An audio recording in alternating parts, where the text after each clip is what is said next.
What up, y'all? Corey here. On this episode, we're going to be talking about the 7 fundamentals of lead generation for health brands. And this is a fun topic for me because this is literally something that I've been working on for the last 4+ years, working with other health brands, helping them to generate leads.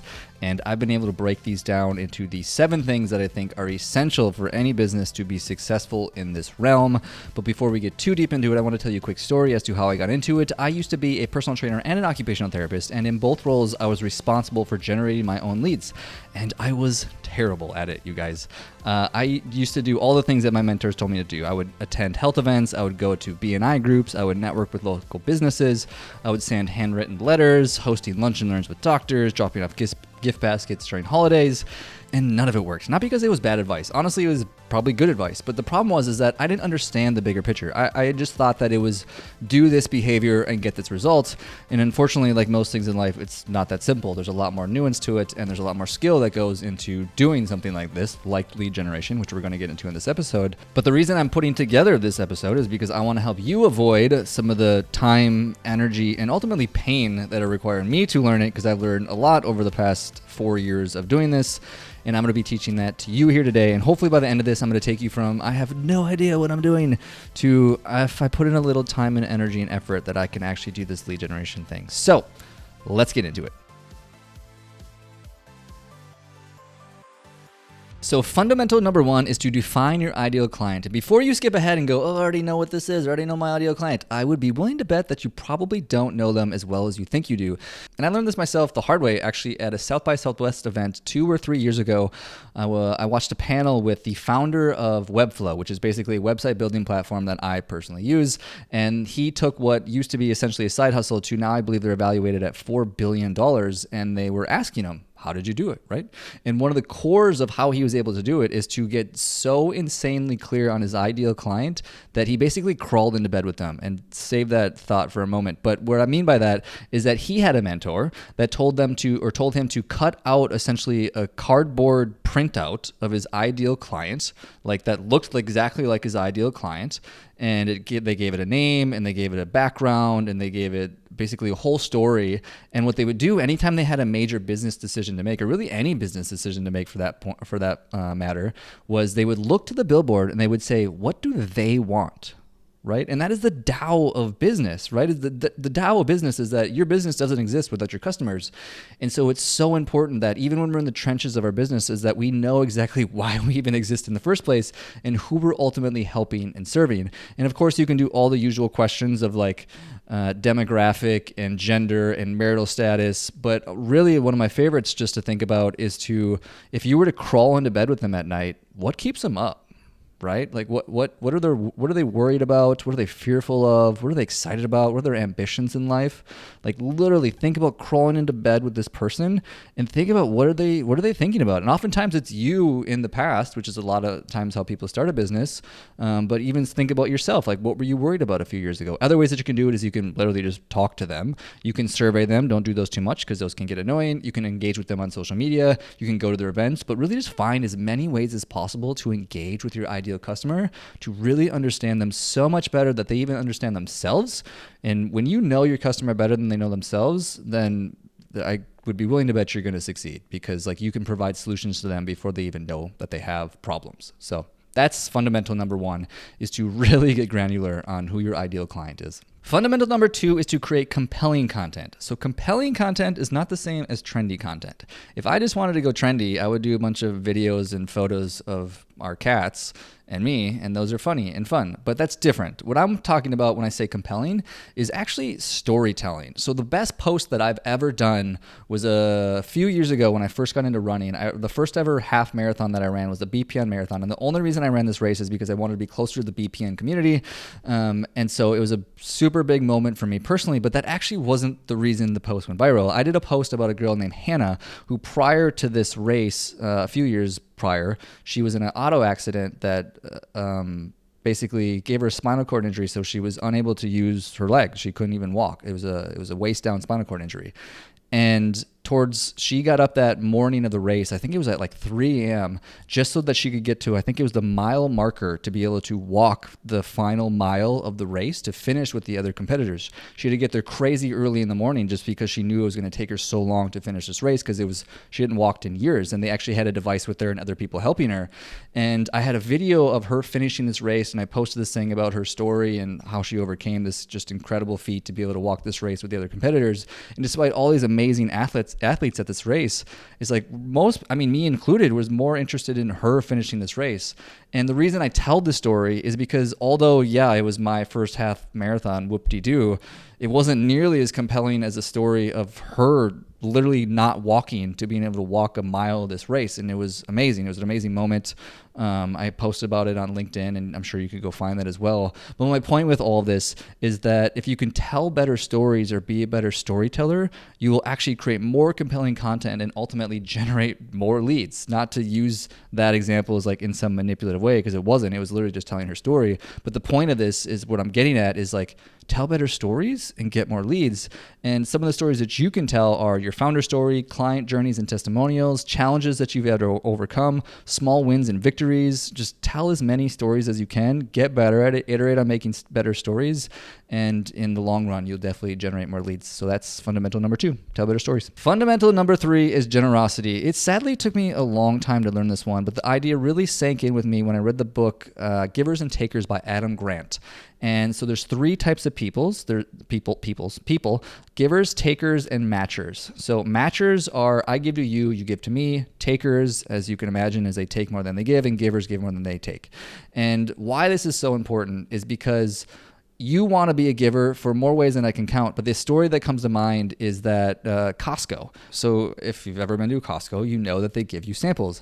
And maybe they do it out of the kindness of their heart. But realistically, the reason that they do it is because they know if they give to you, you are more likely to buy that product or other products throughout the store. Because there's this thing called reciprocity, and where somebody does something good for us and we want to return the favor. But not only return the favor, but actually return the favor 10x of what we got. It's one of the reasons, not to get too deep into this, why humans have become the dominant species of this planet, is our ability to continue to give and support one another more than what we get. Like if you think about when you were back in the tribal days, if you were a taker in the tribal days, you would for sure be found out about, and you would possibly be ostracized and then possibly die. Versus if you were a giver, people wanted you to keep you around. They wanted you to be part of the tribe because you were adding so much value to them. They were like, yes, be here. We love you. This is amazing. Have some more food, or have some more women or men or whatever you're into. But not to get too, that was kind of weird for a moment. But the same idea applies today. Not a lot of things have changed in that aspect of giving, matching, and taking.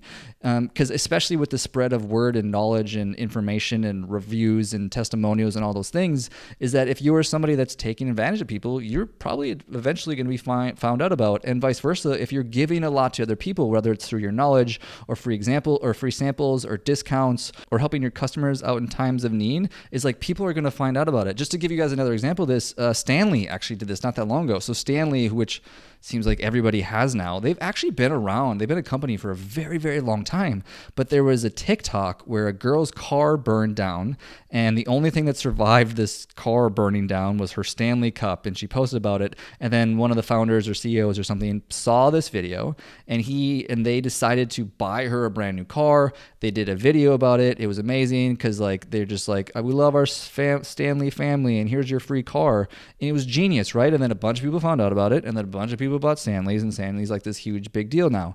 But that's purely just the power of giving, right? Is like they gave a car, which one could argue is a lot, but what they got in return from purchases, from sales, from being able to just give a car to people is probably in the millions, if not more.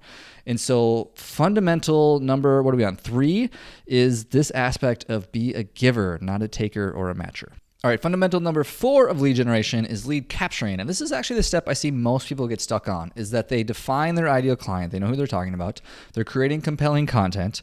And then they're also being a giver. They're giving a lot of value to other people. But then they have no way to capture what are potential leads. They have no website, no landing page, no lead magnet, really just no capturing mechanism. And that's a big mistake. Sometimes it's easy as literally just asking them, of saying like, hey, I have this product or service. I've noticed you've been following me or watching my content or whatever, and asking them if they want to use your product or service. Or my favorite way is to not necessarily ask them directly, but ask them if they have anybody that knows. And then sometimes they raise their hand and self-select, which is awesome. And if they don't, then maybe they refer you a friend. But either way, sometimes it's as simple as just asking. But there's also another way that's if that doesn't work as well, and that's where lead capturing comes into place.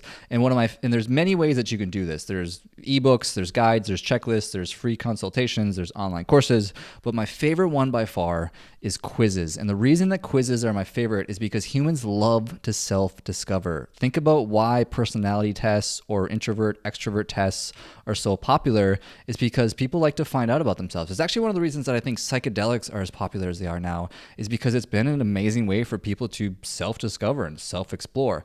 And so a quiz is another way that you can do this, especially, in the digital realm.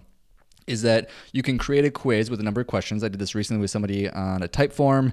And then I think there's one called Score. Let me look it up. 2 seconds. Scoreapp.com. This is another way where you can actually create a quiz and you ask a bunch of questions, and then towards the end of the quiz, they give you specific results depending upon how they answered those questions. And this is an amazing way to add value to somebody and to start capturing some of those leads is to help somebody self-discover. A few specific examples that I've used with clients is I've helped one of my clients who's a chiropractor do a spinal assessment screen to determine how healthy their spine is, and then chiropractic becomes the service that they offer. And another one is a physical therapist who rehabs runners, and they created a quiz that's basically uncovering the hidden weaknesses that are sabotaging some of their runs. Another interesting one. But you could literally do this for any product or service. And so that's fundamental. What are we on? Number 4 is to have some sort of way to capture attention or to capture those leads. And again, quizzes are my favorite, but there's a whole host of ways to do it. But yes, make sure you are finding a way to capture those leads. All right, fundamental number 5 is nurturing. And I learned this from a buddy of mine who's actually a personal trainer / gym here in Austin. And I remember I asked him how he generates leads or nurtures some of his clients. And he said, it's a lot like dating. And I totally agree. Because like you would never want to, or I shouldn't say you never, there are people that do it. But generally speaking, it's very rare that people marry somebody on the first date, right? I think we can all agree with that statement. And prospecting or lead generating is very similar, is that oftentimes we think is like the second somebody finds out about us, they should buy our product or service. That's a little extreme, right? If that was the case on a date, let's say you swiped on somebody on Hinge or Tinder and you went on your first date and they were already proposing to you, how would that make you feel? Like a little repelled, a little like this guy's a little crazy or this girl's a little crazy, like this is a little too strong, I probably don't want to spend any more time with them. Well, prospecting is the exact same way, right? When you're creating content or having conversations or texting or in the DMs or whatever the case might be, is that you're just building a relationship. That's really what it comes down to, is nurturing, just like prospecting is building a relationship. Is like, is this going to be a good fit? Are we going to work well together? Are we not? And this really started to sink in for me when I started going to networking events when I first moved to town here, and people were just like handing me business cards. I can safely say I hate business cards. I've never purchased them. Anytime anyone's ever given me a business card, I don't know that I've ever actually used the phone number or the email. I think if anything, I might have plugged it into my phone and then that business card eventually found its way in its trash very quickly, especially because I'm a minimalist. And so I've always hated business cards, mostly because like it's so me, right? It's like, here's my thing about me and my service and my product and buy my thing. And that's really not how you build a relationship with somebody, is it? Right? It's about spending time with them and spending energy with them and having a conversation with them. Is like the same way that you nurture your potential leads the same way that you nurture your friends or your family is the exact same way that you want to be nurtured with your clients or customers or prospect. Is like you hang out with them, you spend time with them, you care about them, right? I think we live in a very different world where it used to be there was a big separation between the product and the customer. And I don't think that's the case anymore, right? It used to be B2B or B2C. And now I honestly personally believe in P2P, person to person. Is like we want the connection now. We actually latch on to these brands. And not only do we latch on those brands, then we become fans and we want multiple of their products or services. Like there's a hunger for a connection and a community, and brands are creating more opportunities for this. And the brands that are doing really well with this nurturing, community building, having a conversation and actually spending time with somebody are the ones that are ultimately winning, especially in the long run. And so that's really fundamental number 5, is to build a relationship with your customers and your community. And the best part about building that relationship with your customers is retention. As we all know, lead generation is expensive from both money and time standpoint. So if you can keep customers around, that's super valuable. And 2 is they tell their friends and family about you. So you get far more referrals. And so don't be the business card slinger, be the relationship builder. All right, fundamental number 6 is focus. And focus isn't just a word, it's actually an acronym, and it stands for follow one course until success. So like many people who get into lead generation or marketing for that matter, is they try a lot of things. And believe me, that was me, especially as an OT. I was trying all the things from cold outreach to sending letters to going into networking events to paid ads to the list could be endless. And that's kind of the cool thing about lead generation and marketing is that you can be incredibly creative. There seems to be almost an endless number of ways to market and to lead generation, which is cool from the creative aspect, but also incredibly overwhelming because you can literally do anything, and oftentimes we spread ourselves too thin. I know I sure did as an occupational therapist and as a personal trainer when you're trying to see clients or patients and document and respond to emails and do team meetings and also find time to lead generate and prospect and onboard and all those other things that go into it, is that it's very easy and very quick to spread yourself too thin. And so my advice to you or anybody that's in this phase of lead generation, which I think most people are through most of their business, is to do less so that you can do better. A few examples. If you decide to do YouTube videos, just do YouTube. Don't do all the other platforms. If you decide to do networking events, do a bunch of networking events and don't do a whole bunch of other YouTube or podcasting things. If you decide to do Instagram, not LinkedIn and Twitter and TikTok and all the other platforms. And my point in all this is to really just like focus on one strategy at a time so you can start to see the traction. Because, and again, I'm talking to myself because I know I've made this mistake. And sometimes I honestly still feel like I'm making this mistake where I'm spreading myself too thin. And so there's a million ways to generate leads, which is cool, which is both liberating and overwhelming. But the best way to avoid burnout is to just stick to one path and to find success in it. And so fundamental number 6 is, focus. You can do it all, just not at once. All right, fundamental number 7, the final fundamental, and maybe my favorite, is to keep going. If you want to guarantee that you will fail and not succeed with lead generation, it's to quit. And the reason it's probably my favorite one is I don't say this to brag. I think this is just a true statement about my personality type, is that I'm very consistent and I'm really good at sticking with things for a very, very long time. I don't know what it is. Sometimes I think I'm a robot. My girlfriend jokes that I possibly am. I even joke that I possibly am. I do have some robotic tendencies. Don't get me wrong, I have feelings, but my consistency with certain activities, almost to a fault, probably oftentimes to a fault, is kind of crazy. There's probably things I should stop doing on a consistent basis, but that's neither here nor there. But this is fundamental number 7, is that you have to keep going. I've been podcasting now for 3 years. Every single week, there's an episode that's come out. Before there was this period actually where it was twice a week, but I've not missed a week in 3 years. I've recently really leaned into LinkedIn, to be honest. I think I'm at 90, coming up on 100 days in a row every single day. And I don't plan on missing a day anytime soon. But regardless of whatever strategy that you pick, is just to make sure that you pick one that you can actually stick to and keep going. A rule that I like that I learned from Noah Kagan is the rule of 100, is that no matter what strategy you decide to do, whether it's cold outreach or social media or newsletters or podcasting or YouTube or networking events or whatever it is that think about the rule of 100. Think about, could I do this 100 times? And if the answer is no, then maybe you shouldn't do it, right? Maybe that's not the strategy for you. But if you could, if you like the idea of like, yeah, I could do 100 videos or 100 posts or 100 newsletters or whatever, name your strategy, or 100 networking events, whatever it is if you can do it, then that's probably a good option. That's probably a good choice for you. But that's really fundamental number 7 for me. And maybe the most important of all of them is to pick one that you can stick to and to keep going. This is a long play. This is not a short play. Kind of like I alluded earlier about nurturing these relationships, is that getting leads, unfortunately, even as I said in the beginning, isn't as simple as do this action and get this result. It's there's a lot that goes into it. And so pick the strategy you can keep going to. Just as a quick recap, number 1 is know your customers better than they do. Number 2 is to tell more stories, especially compelling stories. Number 3 is to be a giver, not a taker or a matcher. Number 4 is to have a way to capture those leads, oftentimes a landing page or a website or some sort of lead magnet. Number 5 is to build relationships with your prospects, don't just treat them like a piece of meat. Number 6 is to focus on one strategy at a time. And number 7 is to commit to the rule of 100, whatever strategy it is you decided to pick on or decided to do. I hope this was helpful. If there's anything you want me to go deeper on, if there's anything I missed, please send me a message. If this was helpful, wasn't helpful, honestly, any feedback, send me a message, rather on Instagram or LinkedIn. As I said earlier, is probably my primary platform. But yeah, guys, love you, and we'll talk to you soon. Peace.